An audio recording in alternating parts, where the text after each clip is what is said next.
Hi, I'm Bob Tunnell. I'm out here at SCCA Solo Nationals Autocross Championship at Lincoln Air Park in Lincoln, Nebraska. I'm going to talk a little bit about Swaybars, what they do and what effect they have on the car and how to adjust them if necessary. Swaybars are down here in the front end. We've got them on both ends of the car. I pulled the tire off already and you can see where the swaybar is located in here. It's a bit of a generalization to say, but it's true. They don't do much in a straight line. Swaybars are like a spring that only comes into effect when you're cornering. It's a very linear effect, but as the car begins to lean over in a corner, the swaybar begins to pick up some of the spring rate, transfer the load from the outer tire to the inner tire. As you go further into the corner, in mid-corner, that's when a swaybar has most of its effect. That's when it's at its peak. When you're looking at what to adjust on a swaybar, you pay more attention to what it's like in mid-corner.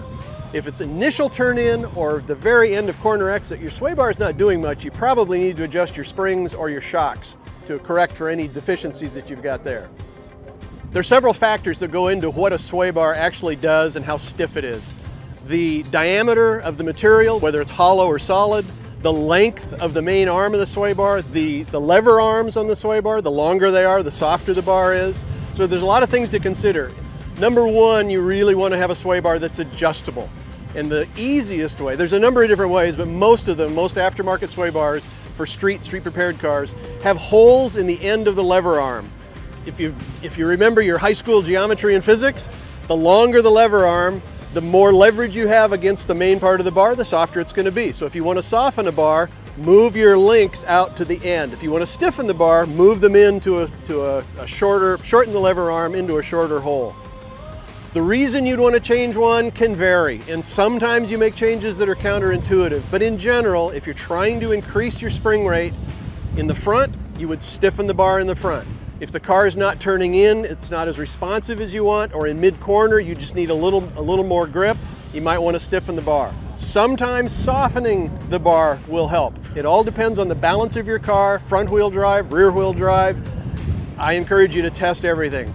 A lot of times, it even helps to disconnect the bar. I've had plenty of experiences where disconnecting a rear bar made the change that I needed at the track that I needed.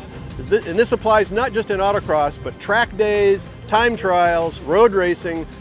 This applies everywhere. The best thing to do is test, make adjustments, and then based on the clock and the way your car feels, that's the right setup.